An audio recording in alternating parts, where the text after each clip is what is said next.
participar. Gracias, por supuesto, a la librería, como siempre, todos en Alfaguara y nuestros autores. La verdad es que aquí nos sentimos en casa. Y yo quería saludar de manera especial a toda esa comunidad virtual que tiene la librería Alberti y que sé que nos está viendo a través del directo de Instagram. Y que si no puede vernos en el directo, en los días siguientes pueden vernos también a través de los perfiles de redes de la librería. Y hoy quería saludarles a ellos y agradecerles de manera especial porque, y uniendo a lo dicho por Lola, esta comunidad está aquí en España, pero también está en América Latina. Y eso esta tarde, con esta novela y con Sergio Ramírez, es especialmente emocionante, porque yo creo que es como una prueba de que después de todo la literatura y la cultura siempre consigue llegar a los lectores por muchas trabas, por muchas barreras que quieran ponerle. Sergio Ramírez y Tongolele no sabía bailar. La verdad es que también lo ha dicho Lola, está en las noticias en los últimos días de una manera muy intensa por razones, digamos, extraliterarias, que no sé si luego comentará Sergio y Berna. Yo, ateniéndome al campo meramente literario, solo quiero comentar que Tongolele no sabía bailar es la tercera novela de una serie narrativa que inició Sergio en 2008 con la publicación de El cielo llora por mí, y continuó el año que le concedían el Cervantes con Ya nadie llora por mí. Y es una serie que está protagonizada por un peculiar inspector que se llama Dolores Morales, que tiene la serie evidentes rasgos del género negro, pero que es mucho más porque bueno, también es un fiel reflejo exacto y preciso de la realidad política y social de la Nicaragua contemporánea, que como sabemos es bastante turbulenta. También quería destacar de las novelas, que es un rasgo muy de Sergio, la maestría en el uso de la ironía, que la verdad es que hace que la lectura de sus novelas sea una auténtica fiesta. La novela está en las librerías españolas desde hoy, pero ya ha sido reseñada en la prensa, y yo quería leeros dos frases muy breves de algo que se publicó ayer en el diario ABC, que me parece que es como una definición muy exacta de lo que es esta novela. Son dos frases muy cortitas. Dice: memorable novela histórica de la más urgente contemporaneidad. Y también dice, son 346 vibrantes y conmovedoras páginas de un caudal narrativo que ratifica el aforismo de Jorge Luis Borges, que afirma: lo más real procede del mundo de la imaginación. Muchas gracias y os dejo con Berna y con Sergio. Creo que lo cogemos, ¿no? Bueno, muchas gracias por esta oportunidad y por el placer y honor de presentar a Sergio Ramírez, gran amigo, gran agitador cultural y gran escritor, que os voy a contar. Para mí es muy emocionante, no quiero dejar de decirlo, Lola lo sabe, estar aquí hoy, porque la última vez que... Prefiero no. La última vez que estuvimos aquí fue en la presentación de un gran amigo, José María Calleja, el 5 de marzo del año pasado. ¿Y quién me iba a decir que fue la última vez que lo vi? Porque murió, es una de las personas que murió por la COVID, enorme amigo, y por eso, fíjate, Lola, que no he vuelto aquí nunca desde entonces, a pesar de todas tus invitaciones y demás, y debo decirte que me producía un dolor terrible, y esta oportunidad de presentar a Sergio, bueno, para mí ha sido la forma... Estaría aquí, sin ninguna duda. Yo creo que ha estado en otras presentaciones y desde luego una persona culta, dedicada a los libros, a la democracia, a la lucha, y que aplaudiría tu libro. Bueno, perdonadme ese pequeñísimo homenaje privado que me llena de emoción también estar aquí. Hemos roto el maleficio y hemos vuelto, y aquí estamos todos juntos, los amantes de los libros y de los escritores. Bueno, pues Sergio Ramírez nos ha regalado una novela que hoy escribí una columna, se lo contaba a Sergio, en la que lo defino como el cuerpo del delito. Esto es más que una novela, es un cuerpo del delito de un crimen que le está costando una acusación en Nicaragua extraliteraria, como has dicho, ¿no? Tenemos un artefacto literario grandioso, lleno de humor, lleno de inteligencia, con un español muy rico, el español de Sergio, que desde España solo podemos admirar a dónde eres capaz de llevar el español, hasta qué límites puedes romperlo y con qué riqueza de lenguaje. Pero, por desgracia, se ha convertido eso en el cuerpo del delito. Esta es la prueba del delito. ¿Por qué? Porque Sergio cuenta verdades, ¿no? Y en esta ocasión el inspector Dolores Morales regresa a Nicaragua desde su Honduras, no sé si decir exilio o su exilio, como el que estás sufriendo tú ahora, desde su retirada a Honduras o exilio, y regresa por amor porque una persona que él quiere enormemente está enferma. No voy a decir más que el planteamiento inicial porque no quiero romperos el placer de la intriga, y tiene que volver, desde luego ilegalmente, cruzar las fronteras, buscar ayuda, etcétera. Bueno, se va a encontrar con esta Nicaragua que ha explotado en protestas de 2018 y en la que el régimen, y Tongolele ahí va a tener un gran papel, pues las mira primero con desprecio, las menosprecia, luego se va a encontrar con que son mucho mayores de lo que creía. Y yo lo que quisiera es que esto fuera un diálogo y que nos lo fueras contando tú, y por tanto mi primera pregunta, Sergio, es si esas protestas se metieron en tu novela o tu novela se metió en las protestas. Es decir, ¿lo tenías previsto o estabas escribiendo otra cosa y surgieron las protestas y las metiste? ¿Cómo fue ese matrimonio entre esas protestas, la represión y tu escritura? Yo tengo un micrófono aquí, ¿verdad? Sergio. Este. Muy bien, muchas gracias. Gracias. Bueno, en Nicaragua ocurrieron en el año 2018 hechos que para mí se volvieron imborrables en muchos sentidos. Primero, en el sentido personal, porque se produjo una matanza despiadada de jóvenes en nombre de una revolución de la que yo había formado parte, usando el nombre de esta revolución y la retórica ya envejecida que acompañó entonces y ahora se ha vuelto una verdadera caricatura todo este lenguaje. Y yo estaba en Madrid para recibir el premio Cervantes en el año 2018 cuando empezó la matanza. Y en Managua, yo recuerdo que cuando la víspera de la ceremonia en Alcalá de Henares, ya había 22, 23 muertos en las calles de 22, 23 muertos en las calles de Managua por fuego de francotiradores.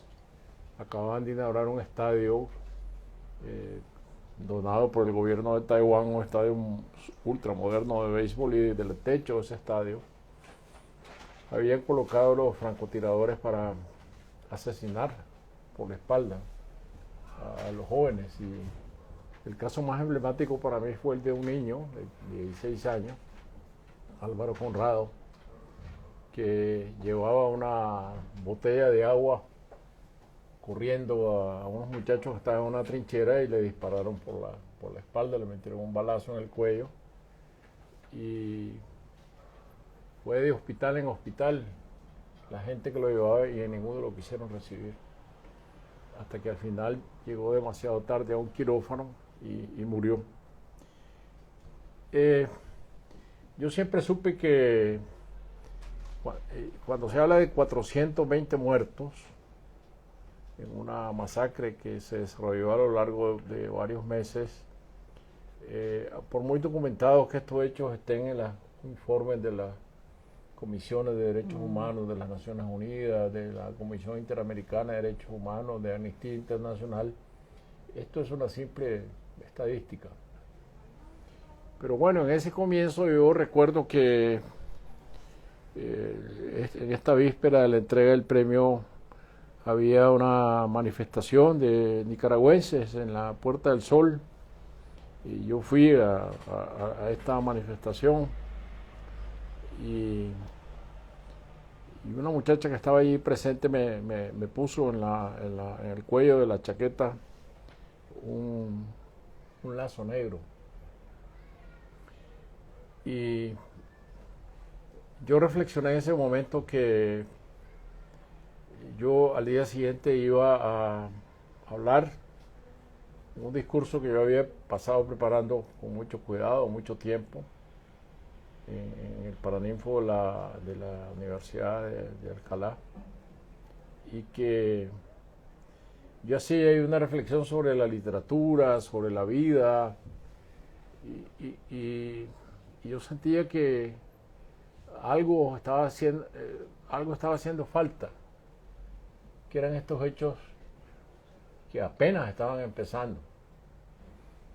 Y yo en la mañana, antes de salir hacia la ceremonia, escribí una nota breve que adjunté al discurso para que fueran mis primeras palabras refiriéndome a estos hechos, y en la chaqueta del traje de ceremonia que tenía que vestir ese día me prendí ese lazo negro que la muchacha nicaragüense me había dado.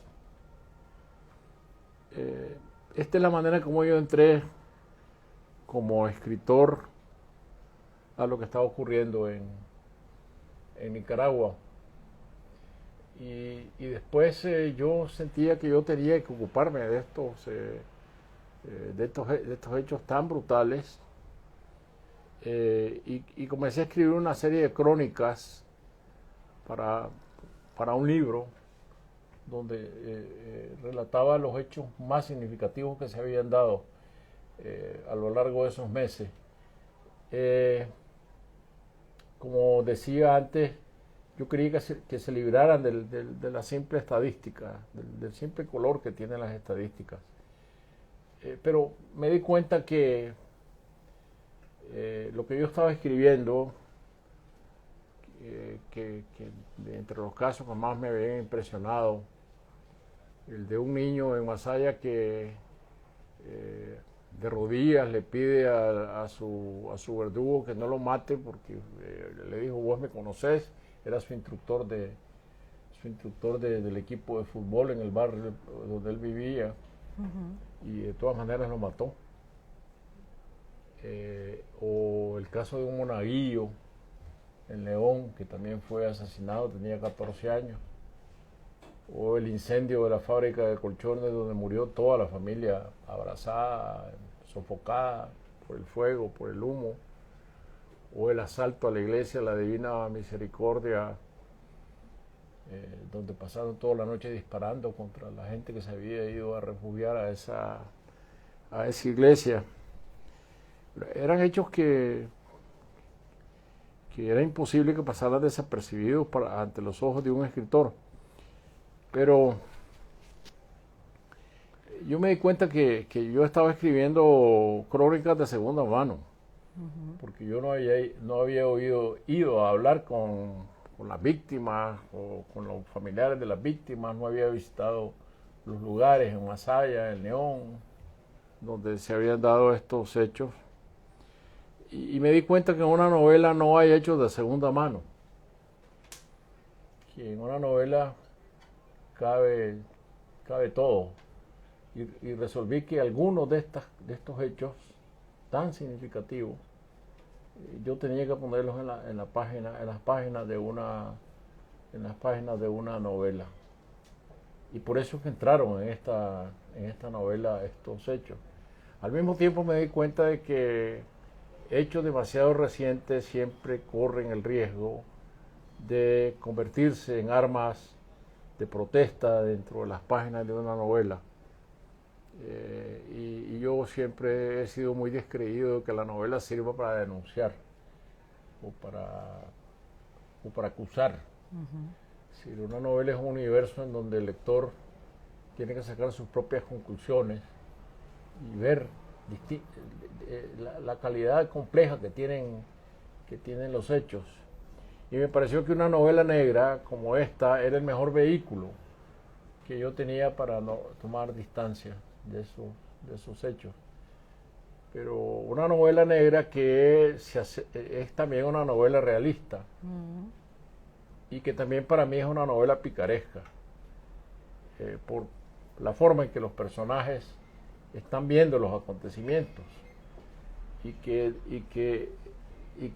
lo picaresco, lo realista, el carácter de novela negra que el libro iba a tener, me defendía a mí de implicarme con los hechos, me defendía a mí de intervenir en la retórica, de comportarme de manera retórica frente a unos hechos con los cuales yo estaba comprometido. Lo más difícil es tomar distancia de los hechos con los que uno se compromete para narrarlos como verdaderamente son. De ahí que pues estos hechos apenas son de hace 3 años y ya están en una novela, y es un riesgo que yo tomé y lo he asumido. Sí, es cierto, yo que comparto contigo también el género negro.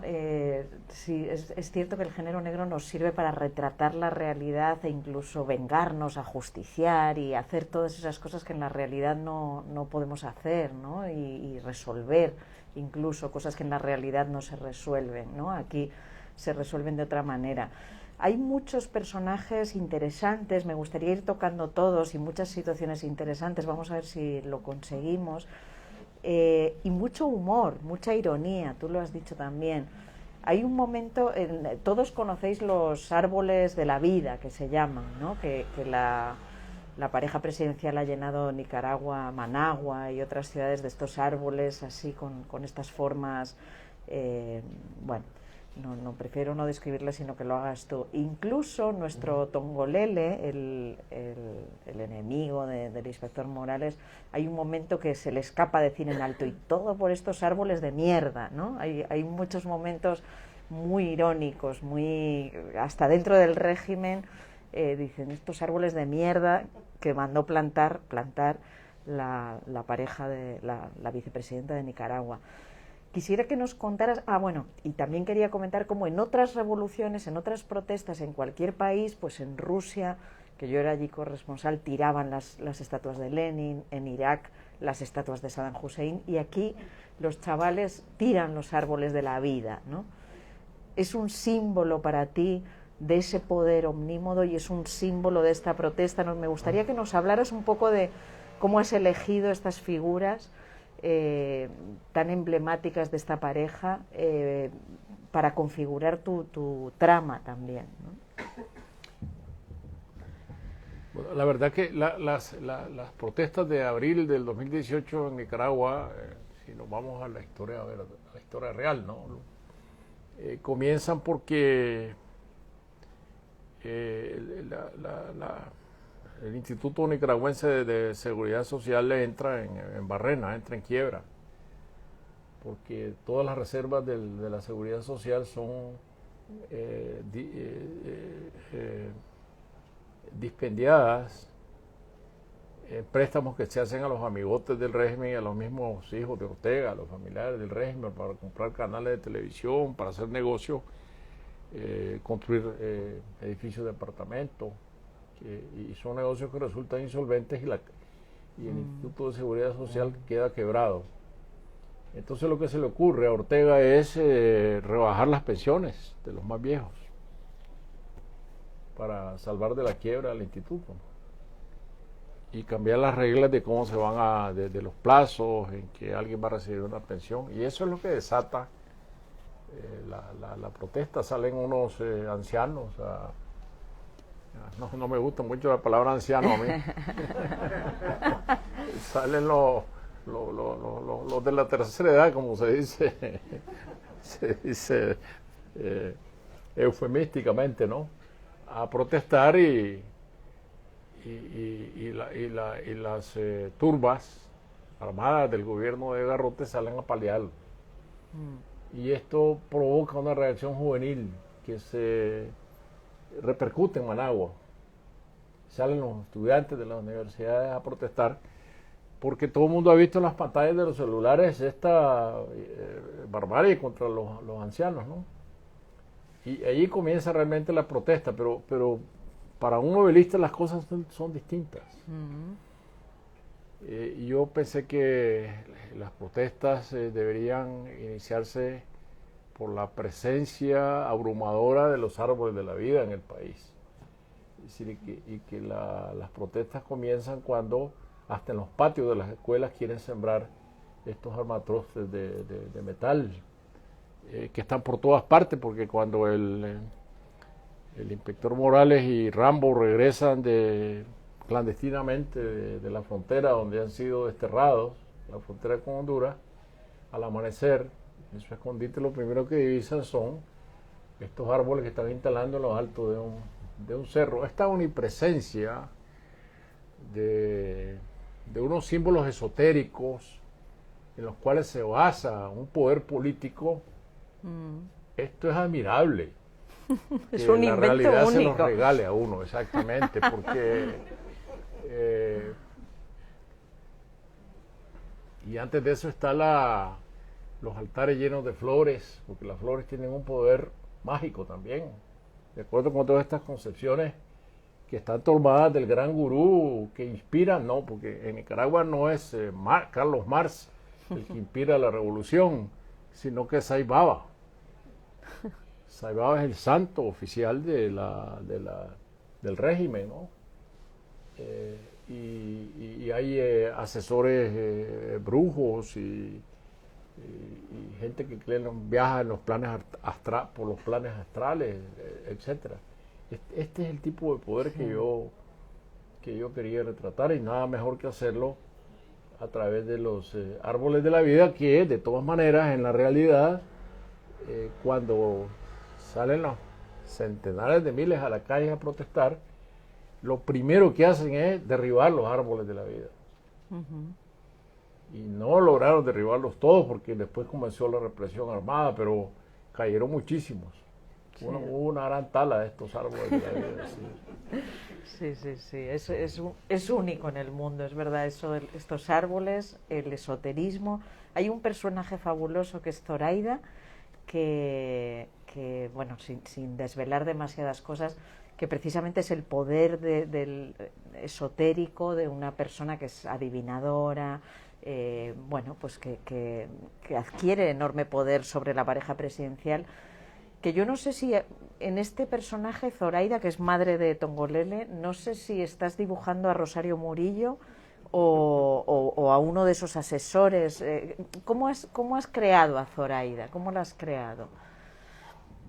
Bueno, voy a evitar la cadena perpetua.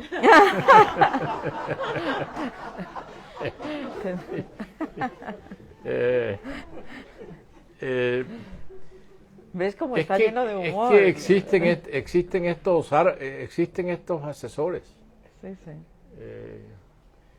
Cuando la primera dama y ahora vicepresidenta llega a visitar a estos asesores, cierran las calles, en los barrios donde llegan. ¿Y la gente se lo cree? Pues la gente ve que llega y toma estos consejos de los asesores.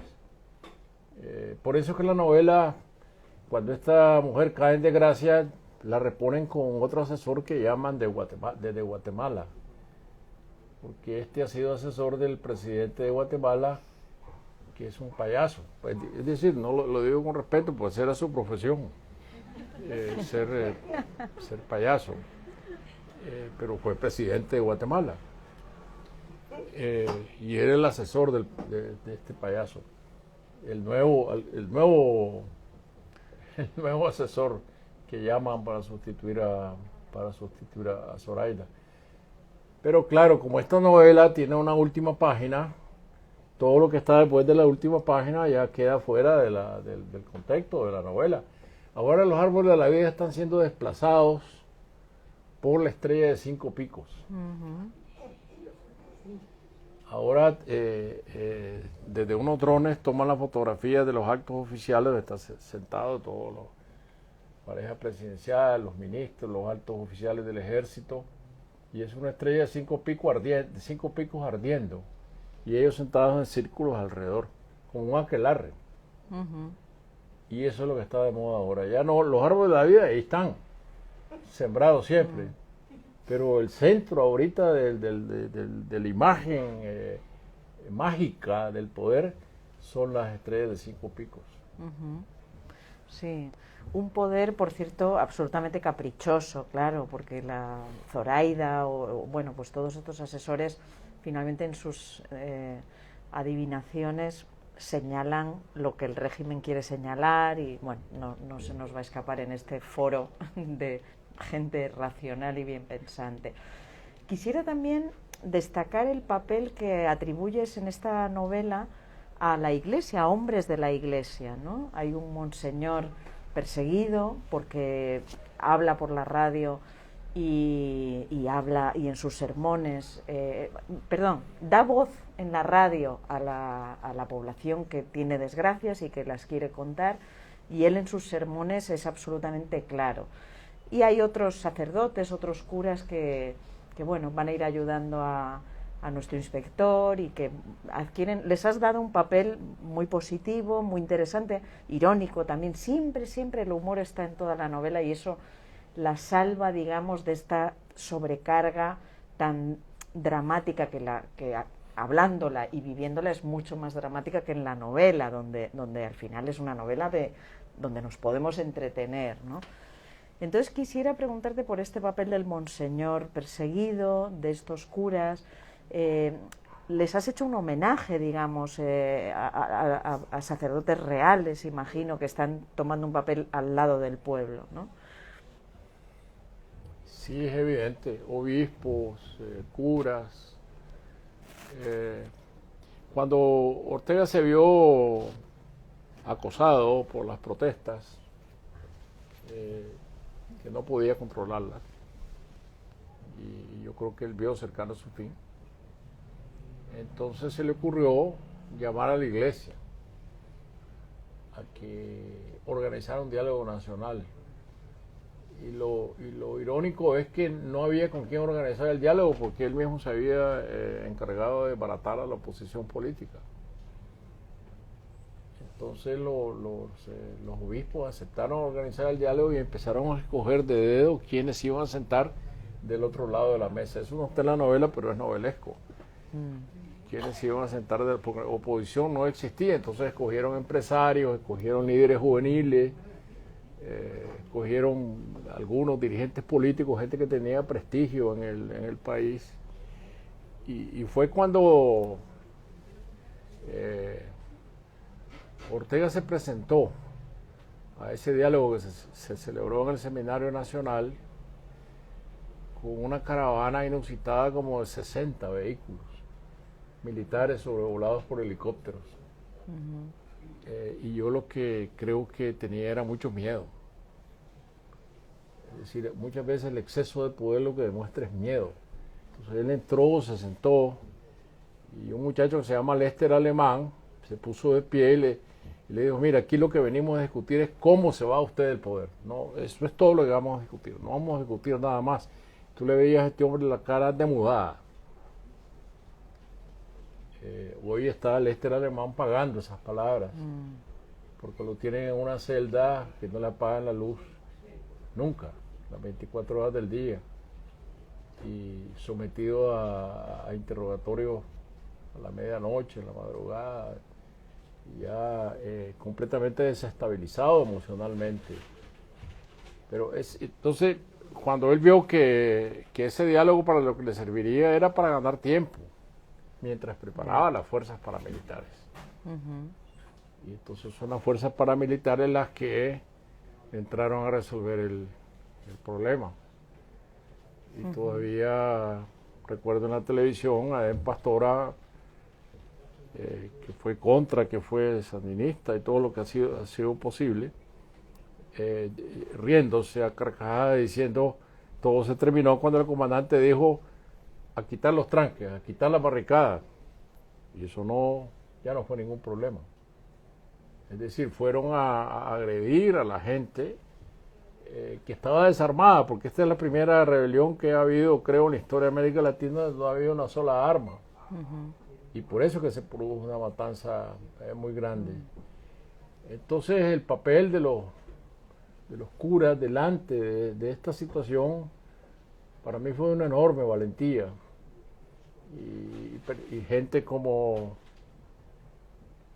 Monseñor Silvio José Báez, que era obispo auxiliar de Managua, que es el que era más frontal defendiendo a estos muchachos que estaban siendo asesinados, y de repente anunciaron que lo enviaban lo reclamaban del Vaticano con un cargo burocrático en el Vaticano, y se lo llevaron de Nicaragua.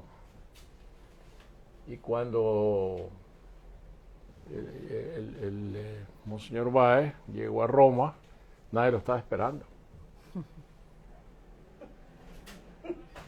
Sí, nadie lo estaba esperando. No le dieron ningún cargo, anduvo por los pasillos del Vaticano, no le hicieron ningún caso, y se regresó a Miami a vivir con unos familiares donde está ahora exilado. De alguna manera, esta novela es un homenaje a esa figura de Monseñor Báez encarnada en el obispo Bienvenido, que aparece en las páginas de la novela. Es curioso porque yo había decidido dedicar la novela a él y escribí una dedicatoria que decía para Silvio José Báez, Carmelita Descalzo de los Descalzos de Nicaragua.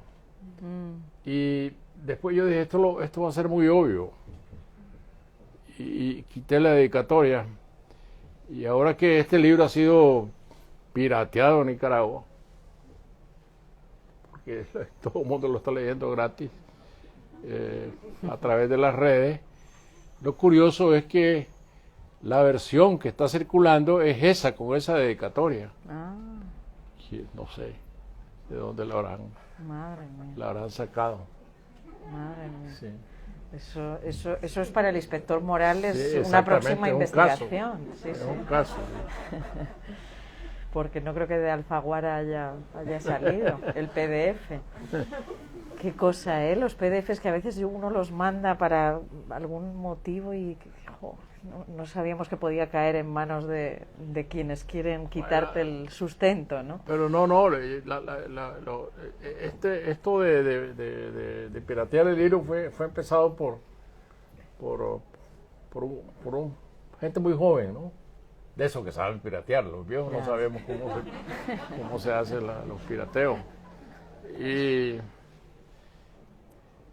un grupo de ellos, que ya cuando el libro estaba circulando por todas partes, me escribió diciéndome que quería que yo encabezara una lectura del libro.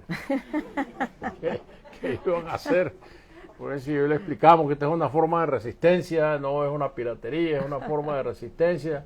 Le digo, mira, eso yo no me puedo comprometer a ese ilícito. Qué bueno. Quiero llegar al tema de las redes, que también están en la novela, pero por terminar el tema de la iglesia, uno de los curas, cuando nuestro inspector y su gente están alarmados porque han golpeado a la Monseñor, le dice, y asustados de que se cuiden y tal, y le dice, no, el martirio es honra para el cristiano, le dice. Y yo te quiero preguntar, Sergio, y para un escritor, porque ahora tú estás sufriendo tu propio martirio, ¿no? Tal vez para los curas cristianos es una honra, pero ¿y para ti? Pues yo creo que la escritura siempre está llena de riesgos, ¿no? Es decir, una escritura que no tiene riesgos, me parece que ya, desde que se comienza a escribir pensando en el riesgo, pasa a segundo plano.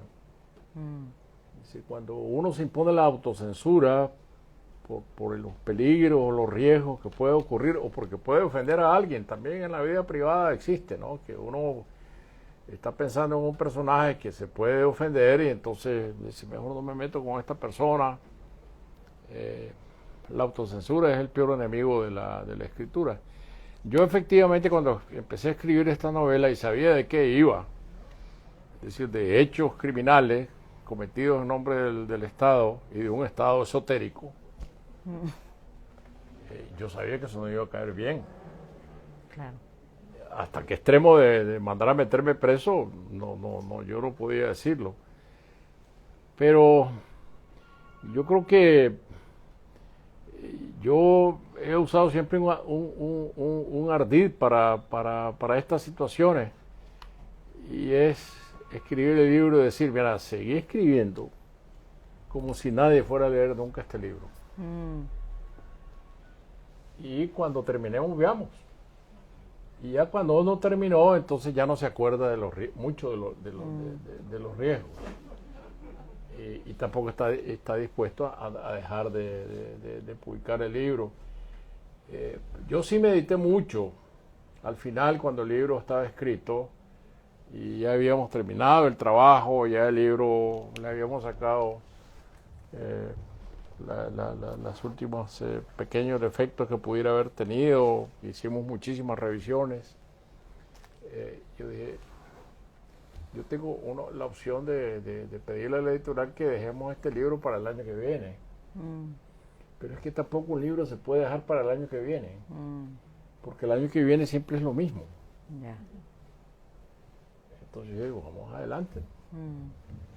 No sé cómo andamos de tiempo, si hay que cortar pronto por COVID o... 10 minutos más, si queréis, para acabar. Vale, sí, porque no sé, yo tengo muchas preguntas, pero no sé si también queréis que haya más preguntas del público. Es que no se recogen en No, redes, el problema vale, es que no pues se intentamos rematar, digo, Luego pero la firma se si firma tú por el tema de COVID hay que cortar, tú me lo dices, ¿vale? en 10 minutos más. Vale, fenomenal, Lola. Sí, no, respecto a las redes que también emergen en este libro como testimonio de este momento, ¿no? En todas partes y en Nicaragua especialmente, anónimos que utilizan las redes para amenazar por parte del régimen, y anónimos, el anonimato que van a utilizar algunos opositores también para divulgar verdades, ¿no? Me pregunto cómo, bueno, es obvio también, o sea, es algo, pero quisiera que nos reflexionaras un poco con nosotros sobre ese papel de las redes, que desde luego, desde nuestro punto de vista en Occidente más tranquilos, digamos, se están convirtiendo en un territorio de odio, pero que en Nicaragua posiblemente han logrado ser también un revulsivo y ser usadas también para divulgar verdades, ¿no? En Nicaragua, en un piso de lo que se llama el Palacio de Comunicaciones, que es un edificio donde está instalada Telcor, o no recuerdo cómo se llama ahora, un piso entero está ocupado por 200 personas que se dedican a hacer boots. Del régimen, dices, Sí. ¿no? Se dedican a boicotear Claro. todo lo que sale contra el régimen. Pero lo curioso es que hay especialistas que se dedican a hacer esos estudios, y esa red de boots está conectada de Venezuela a Cuba. Y muchos de los boots no salen de Nicaragua, sino que salen de Venezuela o salen de Cuba. Entonces es una red. Cada vez que sale un mensaje que ellos deciden caerle encima, le caen con una gran eficacia. Entonces ellos saben el poder que tienen las redes de comunicación social en el país, y son verdaderamente muy eficaces. En Nicaragua hoy en día el único periódico escrito que existía fue clausurado, primero porque le quitaron la aduana no le entregó nunca el papel para imprimirse. Hasta que se fue agotando el periódico y dejó de circular, igual que tiene retenido mi libro. Y luego intervinieron militarmente las instalaciones del periódico. Entonces el diario de la prensa se está haciendo por periodistas exiliados en las redes. Y llega a la población. Sí, claro, la prensa parece que nunca le ha pasado nada, porque la edición digital es muy buena siempre, ¿no? Es como funciona el diario El Nacional de Caracas, funciona desde fuera. Y su director en el exilio, Carlos Fernando Chamorro, que es un periodista muy brillante, sus medios, Confidencial, Esta Semana, de televisión, funcionan desde el exilio. Y la cantidad de periodistas que han salido de Nicaragua últimamente se cuentan por docenas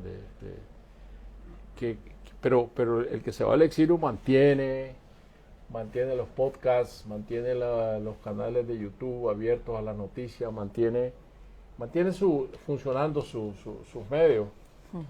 Entonces esto se ha vuelto algo que es imbatible, a menos que declararan un apagón de internet, que eso es más complicado. Entonces por eso es que en esta novela el uso de las redes sociales es infaltable, porque toda la conspiración, que esta es una novela donde se va siguiendo una conspiración, la conspiración que están armando contra Toncolele se hace a través de las redes y mensajes transmitidos a través de tweets.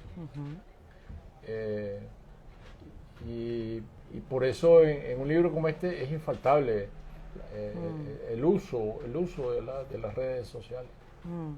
Sí, contra Tongolele usan las redes y la caja china, que es que no nos da tiempo a hablar de todo, pero lo vais a leer y es también una parte interesante del manejo del poder. Quisiera fijarme en un párrafo, son muchos, pero sí en uno, para que veáis el tono. En el momento en que las protestas se están extendiendo y el régimen quiere movilizar a la gente no de la policía ni del ejército, sino a gente civil para atacar a esos chavales, le convocan a Tongolele, Leónidas creo que se llama, y le dice, tú vas a coordinar, vamos a salir a defender las conquistas de la revolución, ¿no? Esas frases que dicen. Y entonces, ¿quién es el ejército que va a defender las conquistas de la revolución? Bueno, los viejos revolucionarios. Y dice, los combatientes históricos, una colección de viejos jefes guerrilleros de barrigas prominentes, con problemas de próstata crecida, cuantos con marcapasos instalados, diabéticos, hipertensos, organizados en la asociación de veteranos que preside el propio Leónidas y que solicitan por su medio operaciones de cataratas, diálisis, medicamentos que no pueden costear, cartas de recomendación para emplear parientes, asistencia económica para reparar sus casas. Ahí veis, y ahí en ese solo párrafo, cómo describes el fracaso de la revolución, ¿no? Esto era aquellos combatientes que querían cambiar el Nicaragua y cambiar el mundo. Es esto, ¿no? Y los que han utilizado para masacrar a estos jóvenes. Sí, el asunto es que hay gente que sigue siendo muy fiel a la idea de que Daniel Ortega y su esposa encarnan la revolución. Y ellos no es que fueron a matar directamente a la gente, pero dirigieron a los paramilitares. Sí. Porque los que usaron los fusiles Dragunov y los otros modelos de Dragunov que son fabricados en Venezuela son profesionales, son francotiradores profesionales. Y la gente que fue a despejar la barricada son también militares enmascarados, pero militares profesionales. Y lo que está contado en la novela de que a Tongolele se le ocurre que cada grupo lleve camisetas de color distinto para que no se maten entre ellos, ocurrió exactamente así. Sí. Es decir, fue organizado de manera profesional. Bueno, finalmente, Sergio, quisiera preguntarte por vuestra situación particular, que es dura, dolorosa. Todos yo creo que no podemos sino lamentar. Yo creo que eres el nuevo Václav Havel de la literatura. O sea, yo ayer me puse a investigar los escritores represaliados en todo el mundo. Hay cientos, los cuenta el PEN International, y hay decenas en América Latina de periodistas y escritores, pero sin duda tú eres ya la figura más notable en nuestro universo latinoamericano perseguido. Eres nuestro Wole Soyinka o nuestro Havel, que fue el líder checo, que estos estuvieron en la cárcel. Tú esperemos que desde luego lo logres evitar. Pero es muy doloroso para vosotros dos. A mí me sobrecoge. Aquí estamos hablando de literatura, pero hay más que literatura, ¿no? Y por eso te quiero preguntar por vosotros y si no hay esperanza por ese país, ¿no? Sí, esperanzas hay muchas, yo no las pierdo. El asunto es que yo estoy enfrentado al exilio y tengo que asumirlo de manera realista. Vamos a ver, yo antes me negaba a llamarme exiliado. Cuando yo había salido de Nicaragua antes de esta orden de prisión, porque para mí exiliado es una palabra muy noble. Exiliados son los que salen por veredas, arriesgando su vida, atravesando ríos a nado, los que llegan hasta la frontera con los Estados Unidos, de México con Estados Unidos, arriesgando a morirse de hambre y sed en el desierto de Arizona o el desierto de Texas, que son detenidos por los coyotes, los engañan, hay muchos asesinados en el camino, pero yo ahora acepto mi condición de escritor exiliado. El escritor exiliado es el que no puede regresar a su país, el que escribe y no puede regresar a su país. Eso no puedo dejar de aceptarlo. Cuando en 1977 Somoza ordenó a su fiscal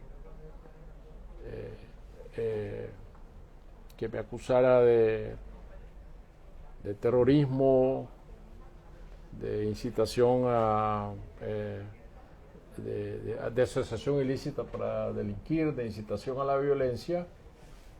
Yo tenía 30 años y yo regresé a Nicaragua a desafiar la orden de prisión de Somoza junto con los demás que estábamos acusados, que éramos el grupo de los 12. Y no se atrevió Somoza a meternos presos. Pero ya le faltaba poco para caer. Yo a Daniel Ortega no sé todavía cuánto le falta, ¿no? Entonces, yo creo que para un escritor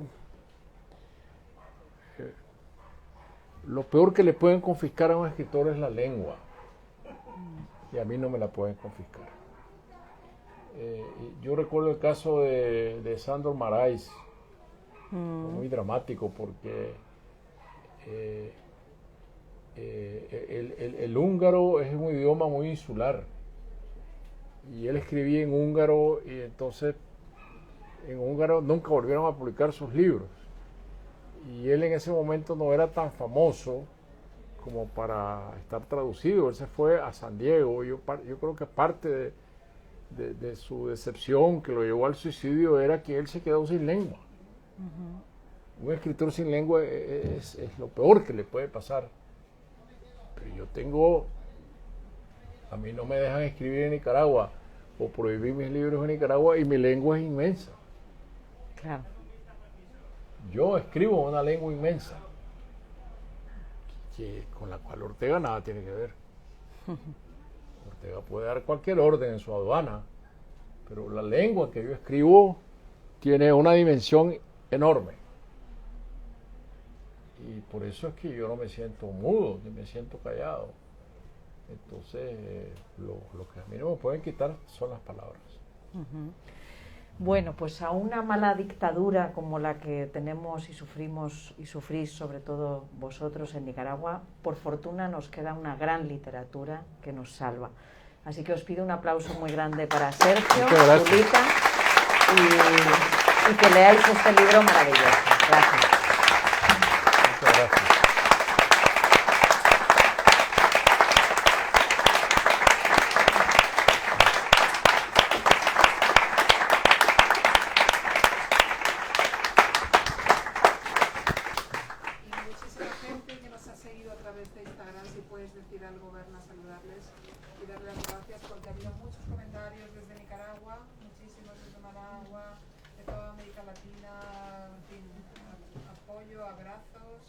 gran escritor, o sea, bueno, están lanzando corazones todo el rato, así que si les puedes decir, a mí me escuchan. Vale, fabuloso entonces haberte tenido y muchísimas gracias también a todos esos que estáis en Instagram, que vais a estar en YouTube, que nos vais a seguir, que vais a ver a Sergio. No podemos sino extender este aplauso que acabáis de oír a todo el universo, porque estoy segura de que de allí, desde vuestras casas en Nicaragua o en cualquier lugar donde compartimos esta gran lengua que ha defendido Sergio y en la que Sergio se seguirá expresando, estoy segura de que los aplausos suenan también en vuestras casas. Gracias a todos. Y yo solo quería agradecer la presencia de todos ustedes. Y creo que este es un acto de solidaridad conmigo, con la literatura, con las palabras, pero quiero agradecer muchísimo aquí la presencia de Pablo Milanés y de su esposa. Muchísimas gracias, Pablo, por estar aquí con nosotros.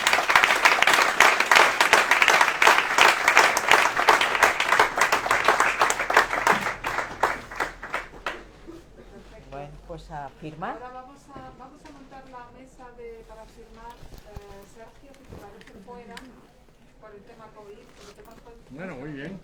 Y así todos vamos saliendo poco a poco, por favor, os rogamos. Primero, quita tus cables, yo no me muevo. Bueno, todo el trabajo que muchas gracias.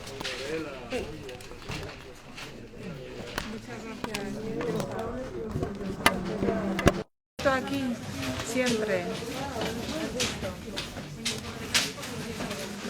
Sí, muchas gracias. No, gracias a vosotros. No, sí, ahora os ayudamos a salir. Sí.